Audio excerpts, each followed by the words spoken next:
holno jiiruɗa ngal baɗal e Ablaye walla Ndiaye? c'est-à-dire Ablaye ko neɗɗo joom ɓernde, ko joom ɓernde. Par ce que pourquoi wi ko joom ɓernde, kanko adi fof ko gurdam makko adi toppitade sa vie personnelle d'abord. Ko gila min dañani sa yi hoɗande makko tan mbiyata ko milliardaire, sa yi oto makko mbiyata ko milliardaire. Omo jogui on systéme gila ko seeɗa on waɗa emin mbaɗa débrouillé. Omo jogui ɓernde waɗande hoore mum. Ɓernde mum waɗande hoore mum, omo nafi hoore makko d'abord surtout omo yiɗi hoore makko. Minen wonɓe Zambie ɓe fof ene gandirimo ɗum, omo yiɗi hoore makko ha minen fof ni presque noon mi ɗeɓi waade ko dañe ɓurdirat tan. Mais ala amen fof mo jeyata hoɗande mum jawɗa ɗum, ene wawi hoɗande mum de ɓuuri ɗum valeur sa.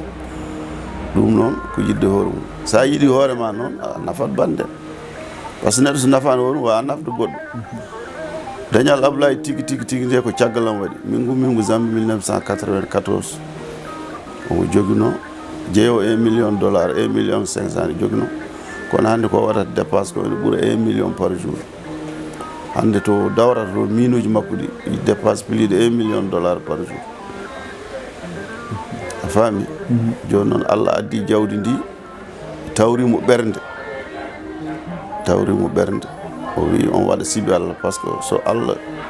Allah ne jaɓi o gaynata kanko. Minen jamanteeruji ɗi presque kala mennoɗo dañde hayre ko kanko ɓuuri. Nden min ndiyanno dañɗo e hayre fof ko ya Allah hokkam hono hayre yaro ɓaas to Wourossogui. Hande hayre yaro ɓaas yejjitama par ce que kanko i gañde tonne. Ganda sa dañi hayre wotere haaji ma ɗum to ti fedde tonnage. Hande on kam hayre wotere jiita. Il vend des tonnes chaque 2 mois 3 mois, des tonnes lemerode. Ñanden tourné o yimɓe jeehi ganna bolol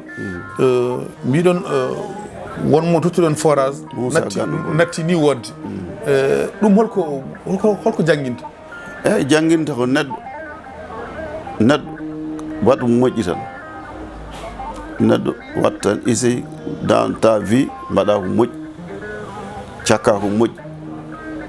Suka so waɗnama ko moƴƴi mawnide hen, mawɗo so waɗnama ko moƴƴi mayde hen. Ablaye Moussa Ganda Bolol teddinino min Lumbasi ko mbimami ko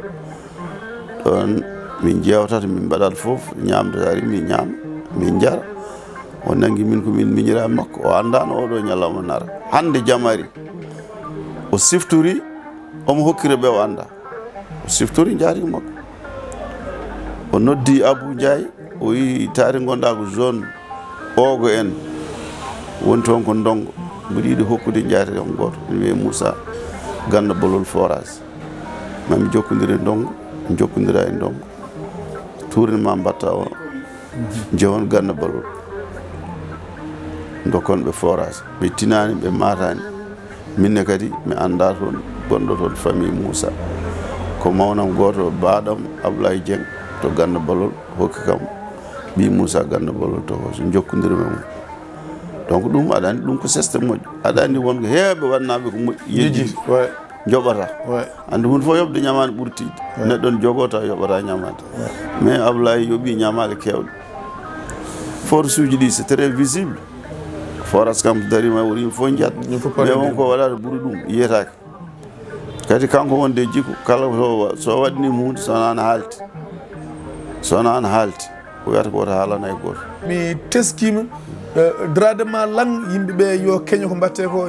payi ko galloyaɓe darade ma lang ni hay goto wottata ko hay nokku ko galloyaɓe mbana wottoyte. Holko wonno oɗon fitin? hani waɗi négocié ɓe yimɓe gottata hay neɗɗo goto yarata ndiyam ñamata il faut galloyaɓe. Non c'est à dire ko hunde itti kam ɗo. Hunde itti kam ɗo henna uniquement pour an ɓuuri wawno wasde arde.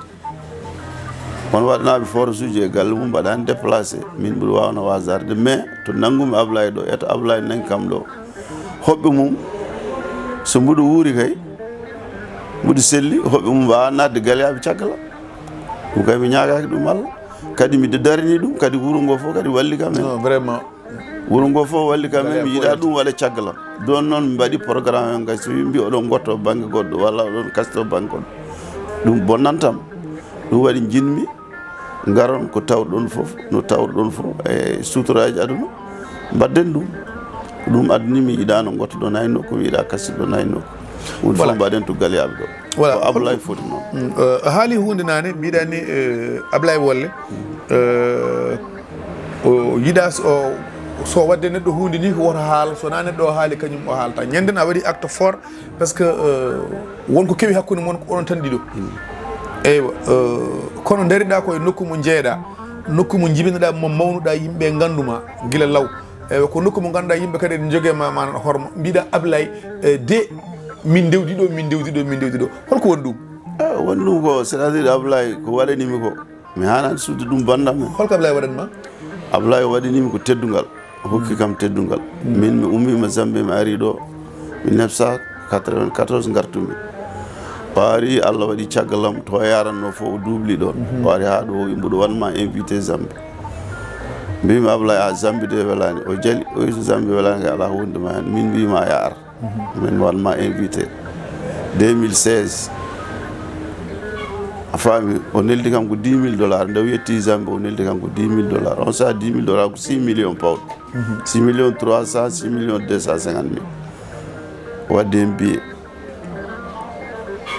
jaami Zambie nde jettimi Zambie nde kala Zambinajo gonnoon gurdinomi toon mbaɗen kam teddungal ngal mo meeɗa waɗini kam ko jaɓɓungal ɓe teddinimi temedere e capanɗe joyi jawdi malnaɓe coodi ko gaari $7,000 gaari ndi no ɓuuri ngeloba koye télé kalanmi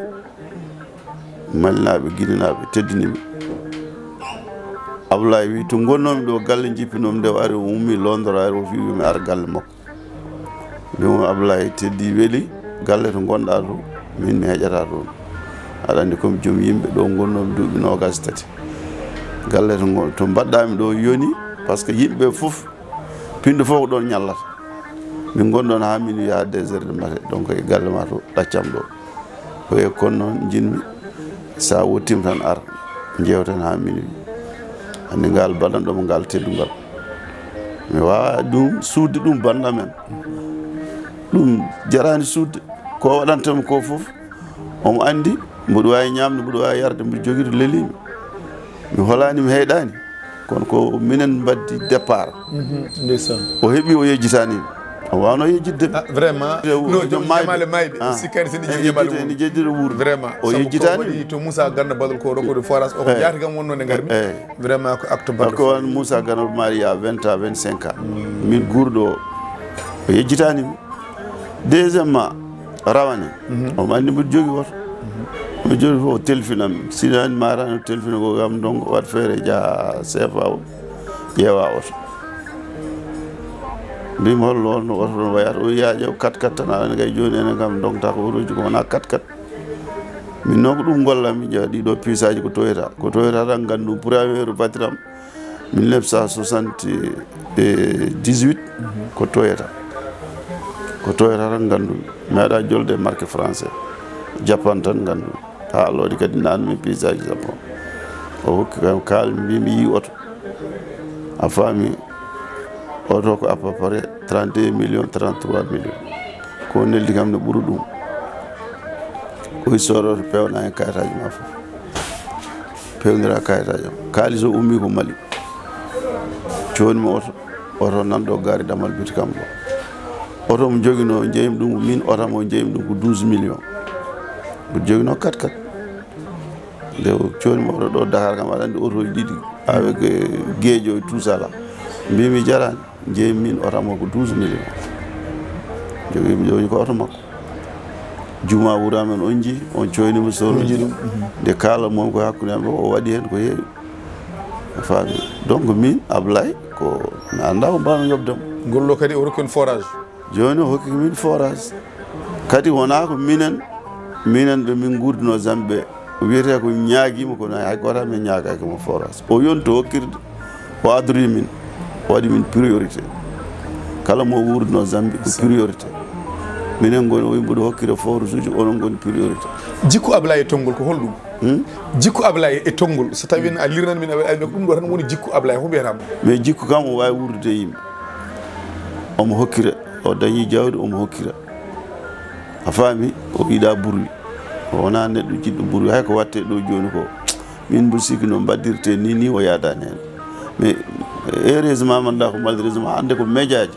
hunde fof ko woodi hay ko nder tarode ma hunde fof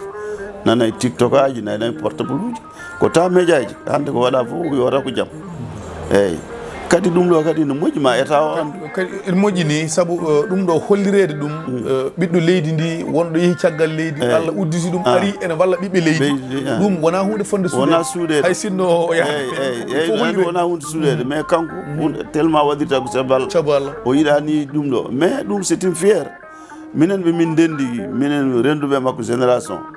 mbaddi carrière Zambie o minen on est fier on est fier de lui surtout ça on est très fier de lui hande wondunoɓe yarobas en sile guisi en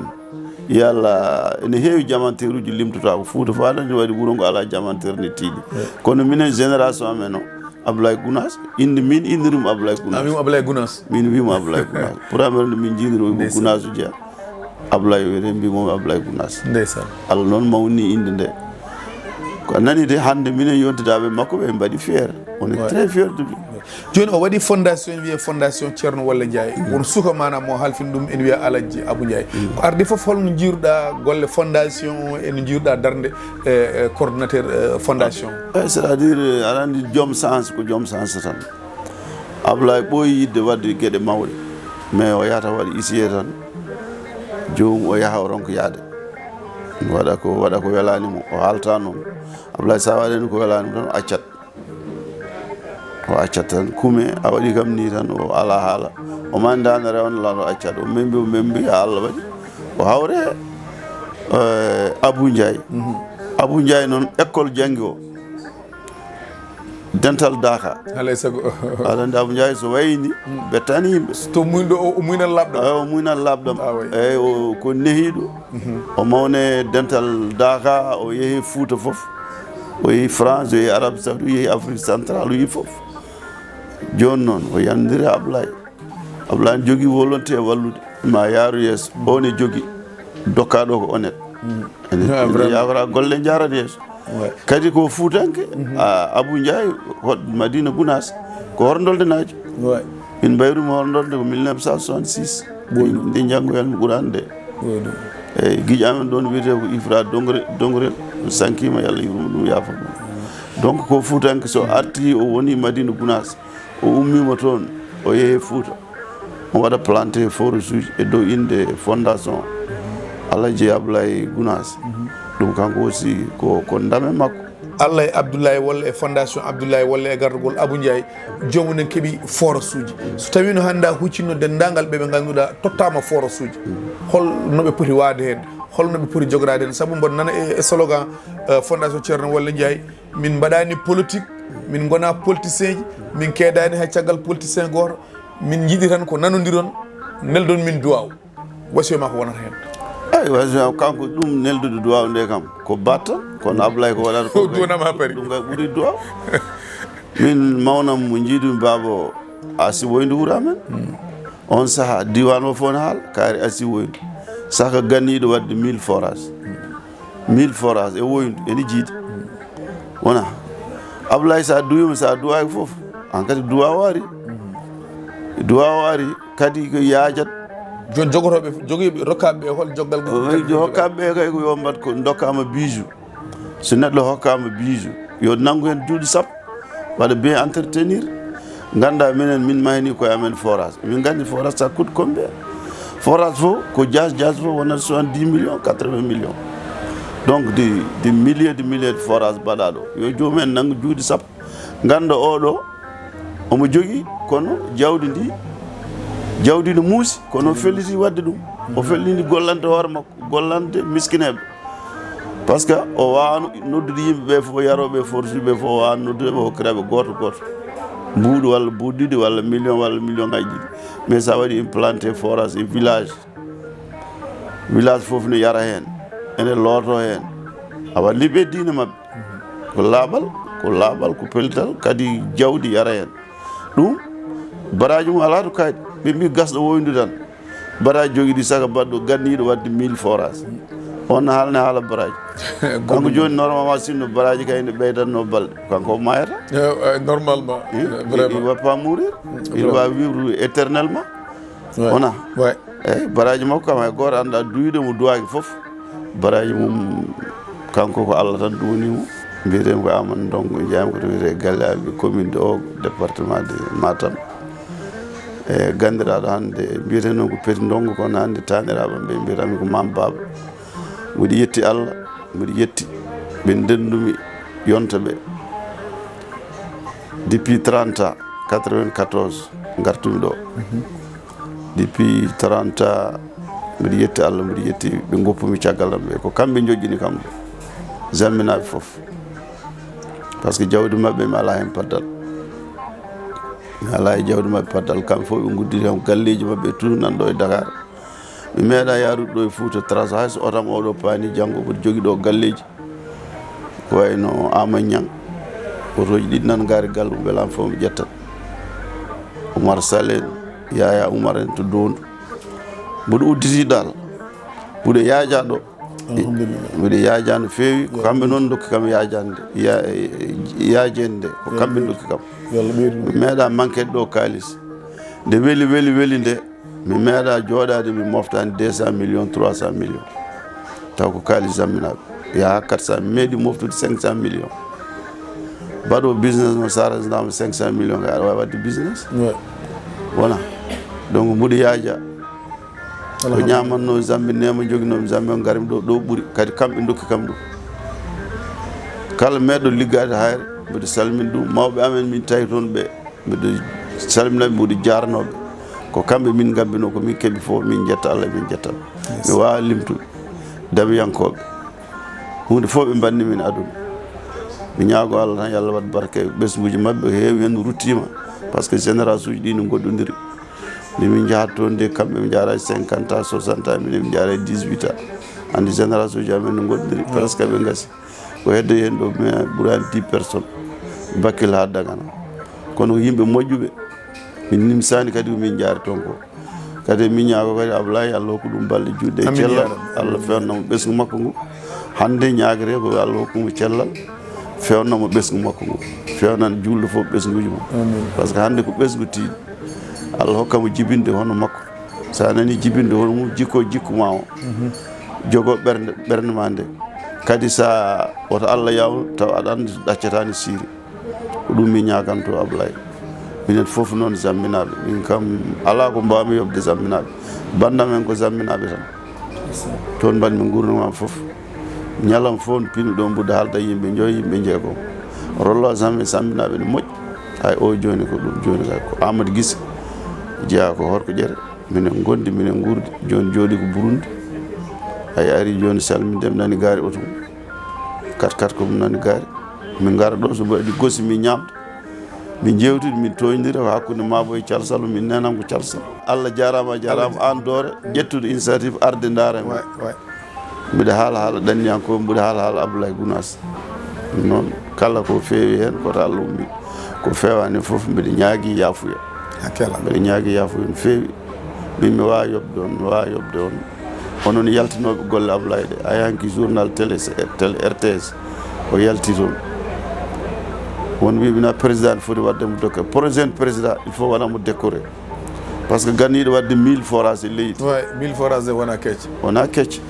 mbimi han ko so tawi ɗum weccama ndaw buujoyi woodi mbiɗo ɗum so jowama e kayiti ɓennude ɓennata so waɗama e télé ɓennata ɗum so jowama e leydi e kayiti ɓennude ɗum noon wonno koɗo men ko Amadou Ndongo ene jeeya wuuro en wiye Galoyaɓe taw koye e commune mo Ogo min beltima e accudema haaju o e joɗɗade amen waddude men yewtere émission Sénégal men ɗum noon Allah jarama a jarama jungo ni merci a jarama yallah on jam merci a jarama